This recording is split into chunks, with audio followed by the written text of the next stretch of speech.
Good morning, students. Our today's topic is uses of bases. Two topics are included today: uses of bases and strength of acid and base. First of all, uses of bases. The base which is taken: sodium hydroxide, calcium hydroxide, magnesium hydroxide, sodium carbonate and sodium hydrogen carbonate. Sodium hydroxide, it is used in manufacturing of soap, paper, synthetic fiber, etc. Secondly, calcium hydroxide. Calcium hydroxide, it is used in manufacturing bleaching powder and it is also used in white washing. Mainly हम इन दोनों काम के लिए use कर सकते हैं इसको. Third one is magnesium hydroxide. Magnesium hydroxide का जो रिमार्केबल यूज है, इससे हम मिल्क ऑफ मैग्नीशिया नाम का एक मेडिसिन बनाते हैं. मिल्क ऑफ मैग्नीशिया क्या होता है? ये मैग्नीशियम हाइड्रोक्साइड का सॉल्यूशन होता है और ये एंटासिड के रूप में यूज करते हैं. स्टोमक में कभी अगर एसिडिटी ज्यादा हो जाए, उनको न्यूट्रलाइज करने के लिए ये मैग्नीशियम हाइड्रोक्साइड सॉल्यूशन और मिल्क ऑफ मैग्नीशिया यूज करते हैं, क्योंकि मेटेलिक हाइड्रोक्साइड इसका नेचर बेसिक होते हैं और इसलिए मैग्नीशियम हाइड्रोक्साइड ये एसिड को न्यूट्रलाइज करते हैं. Next one, sodium carbonate. Sodium carbonate, it is used in softening hot water. It is also used in detergent. Softening hot water. Hot water क्या होते हैं? कभी कभी वाटर में कैल्शियमिक और मैग्नीशियमिक साल्ट डिसॉल्व कंडीशन में रहते हैं. अगर वाटर में कैल्शियमिक और मैग्नीशियमिक साल्ट डिसॉल्व कंडीशन में रहें तो इस टाइप का वाटर को हम हॉट वाटर कहते हैं. और इस हॉट वाटर को सॉफ्ट वाटर में चेंज करने के लिए सोडियम कार्बोनेट के साथ रिएक्शन करवाया जाता है. तो उस टाइप का वाटर मीन्स हॉट वाटर जिसमें कैल्शियमिक और मैग्नीशियमिक साल्ट प्रेजेंट रहते हैं, उसमें अगर हम ये सोडियम कार्बोनेट डाल देते हैं, वो सारे कैल्शियमिक और मैग्नीशियमिक साल्ट सोडियम साल्ट में चेंज होता है और वाटर सॉफ्ट हो जाता है. Okay. Fifth point, sodium hydrogen carbonate. Sodium hydrogen carbonate या सोडियम बाइकार्बोनेट एक ही बात है. सोडियम हाइड्रोजन कार्बोनेट और sodium bicarbonate, it is used as baking soda, also in antacid. Baking soda preparation तो नहीं बोलेंगे, क्योंकि बेकिंग सोडा हम सोडियम हाइड्रोजन कार्बोनेट को ही कहते हैं. और एक बेकिंग पाउडर का नाम सुने होंगे आप. बेकिंग पाउडर क्या होते हैं? बेकिंग पाउडर अगर बेकिंग सोडा के साथ थोड़ा अमाउंट में ऑर्गेनिक एसिड अगर मिला देते हैं, जैसे टार्टरिक एसिड वगैरह मिला देते हैं, तो तब वो बेकिंग पाउडर में चेंज होता है. तो बेकिंग सोडा और बेकिंग पाउडर में डिफरेंस क्या है? बेकिंग सोडा खुद सोडियम हाइड्रोजन कार्बोनेट होता है. ओके. और बेकिंग पाउडर क्या होता है? जब हम बेकिंग सोडा या सोडियम हाइड्रोजन कार्बोनेट के साथ थोड़ा ऑर्गेनिक एसिड मिला देते हैं, तो वो बेकिंग पाउडर में चेंज हो जाता है. तो मेनली बेकिंग पर्पस के लिए ही हम यूज करते हैं इसको. तो दूसरा इसका जो यूज है वो है एंटासिड के रूप में भी हम इसको यूज कर सकते हैं. Next topic is strength of acid and base. तो एसिड और बेस, अब जानते हो स्ट्रॉन्ग एसिड, वीक एसिड होते हैं. बेस के लिए भी स्ट्रॉन्ग बेस, वीक बेस होते हैं. तो कितना ज्यादा स्ट्रॉन्ग है या कितना ज्यादा वीक है, उसको हम पीएच वैल्यू से उनको डिटरमाइन करते हैं. एसिड बेस कितना ज्यादा स्ट्रॉन्ग है वो उसका पीएच वैल्यू से हम तय करते हैं। अब क्वेश्चन है पीएच वैल्यू क्या है? पीएच वैल्यू क्या होगा? पीएच वैल्यू यहां पे एक पॉइंट पहले समझ लो। तो पीएच वैल्यू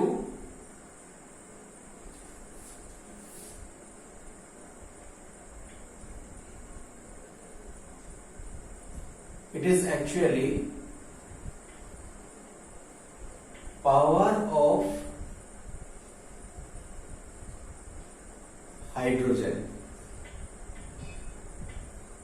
और इसको जिस तरीके से लिखते हैं पीएच, स्मॉल पी और capital H. Capital H it stands for hydrogen और p stands for power. Power of hydrogen कितना होगा कोई एक सॉल्यूशन में, उससे पीएच वैल्यू तय होता है। और उसके बाद इस लाइन को समझने की कोशिश करो। The pH of a solution is inversely proportional to the concentration of hydrogen ions present in it.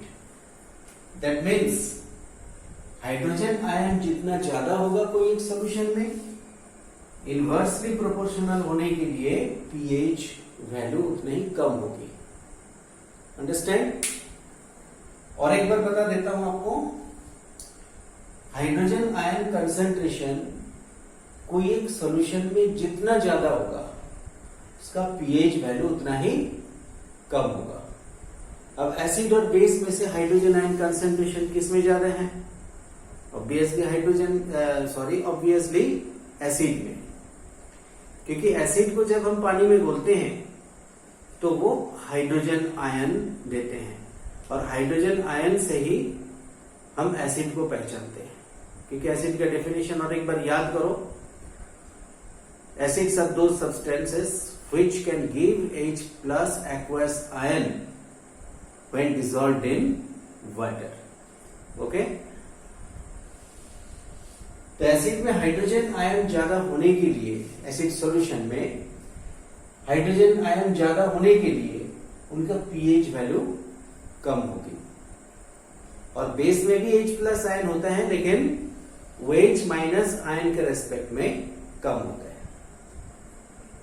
और हाइड्रोजन आयन कंसेंट्रेशन जितना कम, पीएच वैल्यू उतना ही ज्यादा होगा, क्योंकि यहां पे इनवर्सली प्रोपोर्शनल ये वर्ड लिखा गया है। अब पीएच वैल्यूज जो होते हैं इससे रिलेटेड एक स्केल बनाया गया है। इस स्केल में 0 to 14 ये वैल्यूज होती है। ये स्केल बनाया था साइंटिस्ट सोरेनसन।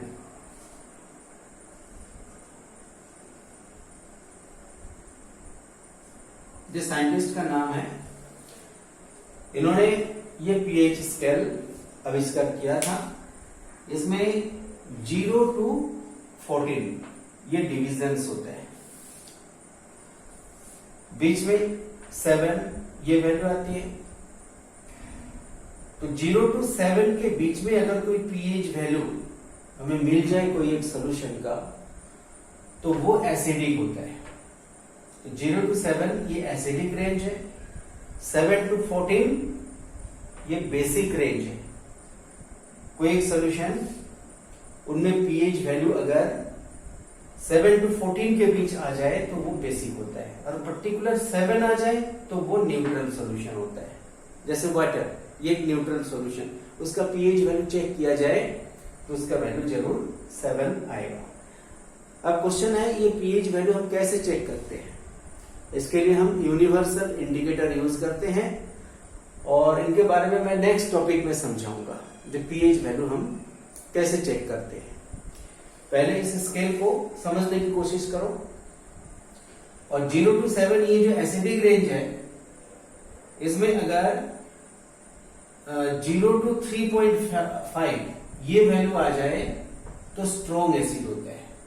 पीएच वैल्यू अगर 3.5 से 7 के बीच में आए तो वो वीक एसिड होता है। 7 से 10.5 के बीच में आए तो वीक बेस होते हैं, और 10.5 से 14 के बीच में अगर पीएच वैल्यू आए तो वो स्ट्रॉन्ग बेस होते हैं। ये जो पीएच स्केल है इसको याद कर लेना, कहां से कहां तक स्ट्रॉन्ग एसिड होते हैं, फिर वीक एसिड होते हैं, फिर वीक बेस होते हैं, और फिर स्ट्रॉन्ग बेस होते हैं। इससे पेपर में क्वेश्चन पूछा जाता है। जैसे कि मान लो अगर ये क्वेश्चन दे दिया जाए, कोई एक सॉल्यूशन ए है, इनका पीएच वैल्यू सपोज दे दिया है आपको 12, पीएच वैल्यू 12। बताओ ये जो सॉल्यूशन है, सॉल्यूशन ए, ये एसिडिक होगा या बेसिक होगा? तो अगर ये पीएच स्केल याद रहे तो आप बता सकते हो, जो यहाँ पे 12 है, दैट मीन्स ए का जो नेचर है ये स्ट्रॉन्ग बेस हो जाएगा। सिमिलरली मान लो कोई सॉल्यूशन, इसका पीएच वैल्यू दे दिया है सपोज 2.5 पीएच वैल्यू। बताओ बी का जो नेचर है ये एसिडिक है या बेसिक है? तो 2.5 यहां पे होगा, तो 2.5 ये स्ट्रॉन्ग एसिडिक रेंज में आ जाएगा। तो B will be a strong acid. इस टाइप का क्वेश्चन पूछे जाते हैं, और इसलिए आपको ये जो पीएच स्केल है ये आपको बहुत अच्छा से याद करना है। ओके,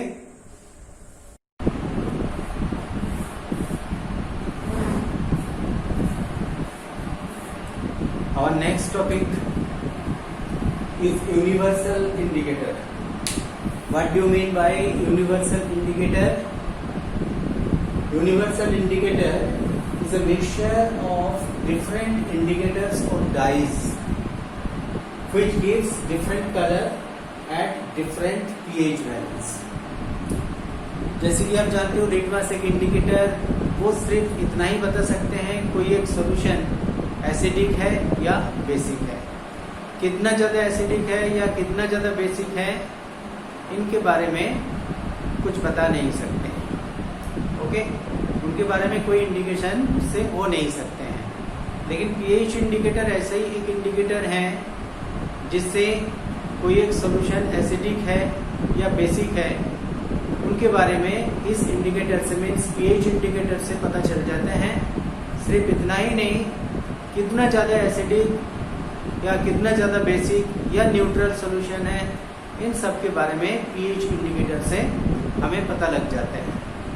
ओके, अब देखो ये जो पीएच इंडिकेटर होते हैं ये अलग अलग पीएच वैल्यू में कौन सा कलर देते हैं। डिफरेंट पीएच वैल्यू अगर होगी तो उसमें कलर चेंज भी डिफरेंट होती है। जैसे पीएच वैल्यू अगर 0 होते हैं कोई सॉल्यूशन का, तो उसमें पीएच इंडिकेटर कलर देता है डार्क रेड। सिमिलरली अगर 1 होता है कोई एक सॉल्यूशन का पीएच वैल्यू, तो उसमें कलर चेंज होगा रेड। सिमिलरली 2, 3, 4, 5, 6, 7, 8, 9, 10, 11, 12, 13, 14 ये जो पीएच स्केल में ये जितना वैल्यूज है ये एसिडिक, बेसिक और न्यूट्रल सॉल्यूशन को इंडिकेट करते हैं। पीएच स्केल में समझाया था आपको। तो यहाँ पे डार्क रेड, रेड 2 अगर पीएच वैल्यू होती है तो उसमें लाइट रेड कलर देते हैं। Similarly orange red, orange, orange yellow, greenish yellow. 7 अगर पीएच वैल्यू होती है कोई एक सॉल्यूशन का, मीन्स अगर वो न्यूट्रल सॉल्यूशन अगर होते हैं तो उसमें ग्रीन कलर देते हैं। जैसे वाटर, ये एक न्यूट्रल सॉल्यूशन ये आप जानते हो, या न्यूट्रल सब्सटेंस है। अगर वाटर का पीएच वैल्यू चेक किया जाए तो पीएच पेपर का कलर ग्रीन हो जाता है। सिमिलरली अल्कोहल में भी ग्रीन होगा क्योंकि अल्कोहल भी एक न्यूट्रल सब्सटेंस है। सिमिलरली इधर पीएच वैल्यू 8, 9, 10, 11, 12, 13, 14 ये बेसिक रेंज है जिसमें कलर चेंज किया होता है। ग्रीनिश ब्लू, ब्लू 10 में नेवी ब्लू, 11 में पर्पल, इसके बाद डार्क पर्पल, वायलेट और 14 में डार्क वायलेट कलर देते हैं कलर। ओके, तो कोई एक सॉल्यूशन के प्रेजेंस में पीएच पेपर उसका कलर चेंज किस टाइप का हो रहे हैं, उसका कलर देख के हम उस सॉल्यूशन का पीएच वैल्यू क्या है उनके बारे में पता लगा सकते हैं। और पीएच वैल्यू का पता लग जाए तो वो सॉल्यूशन एसिडिक है, बेसिक है या न्यूट्रल है, या कितना ज्यादा एसिडिक है, कितना ज्यादा बेसिक है, उनके बारे में पता लग जाता है। ओके, अब हम देखते हैं कोई एक सॉल्यूशन उसका पीएच वैल्यू हम चेक कैसे करते हैं। पीएच पेपर जो होते हैं जैसे लिटमस पेपर होते हैं, इस टाइप का पीएच पेपर होता है। इसका कलर क्या होता है? इसका कलर होता है लाइट येलो कलर होता है।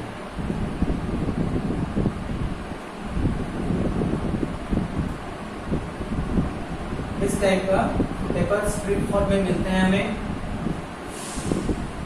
मान लो इस कंटेनर में एक सॉल्यूशन है, हमें पता नहीं है तो ये एसिडिक है या बेसिक है या न्यूट्रल है। मान लो ये सॉल्यूशन ए है और एक कंटेनर में सॉल्यूशन बी है और एक कंटेनर लिए हैं, इसमें मान लो सॉल्यूशन सी है।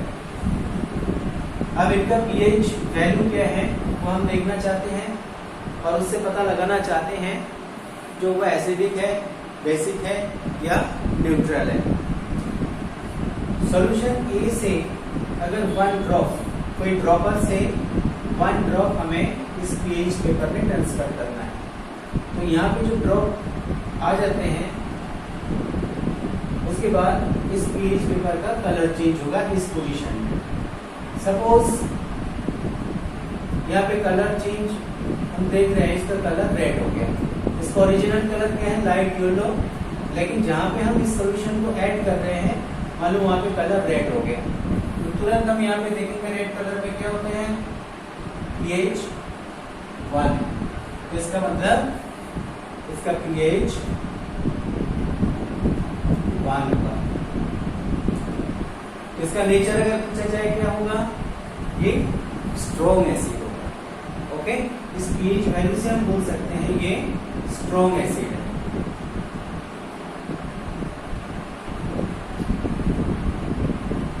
सिमिलरली अगर हम बी सॉल्यूशन के लिए अगर देखें, मान लो ये पीएच पेपर है, यहाँ से 1 ड्रॉप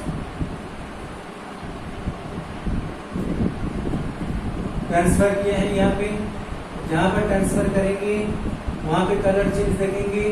सपोज यहाँ पे कलर हम देख रहे हैं ग्रीन, ग्रीन कलर हो जाए तो यहाँ पे कलर चार्ट देखो, ग्रीन कलर हो जाए तो पीएच क्या होगा? 7। तो इसका पीएच हो जाएगा 7 पीएच अगर हो जाए तब पीएच स्केल में देखोगे तो ये न्यूट्रल सॉल्यूशन होता है। तो इसका मतलब ये ना तो एसिडिक है ना बेसिक है, ये न्यूट्रल हो जाएगा। ओके, सिमिलरली थर्ड केस में सी, सॉल्यूशन सी से अगर 1 ड्रॉप अगर हम ट्रांसफर कर देते हैं यहाँ पे, मान लो यहाँ पे कलर आ गया वायलेट। तो वायलेट कलर अगर आ जाए, वायलेट कलर में देखो इसमें पीएच कितना है? 13। तो इस केस में हम बोल सकते हैं पीएच वैल्यू इज 13 और ये स्ट्रॉन्ग बेस हो जाएगा। इस प्रकार से हम पीएच पेपर के जरिए हम कोई एक सॉल्यूशन वो एसिडिक है, बेसिक है या न्यूट्रल है उनके बारे में पता लगा सकते हैं। Okay, thank you.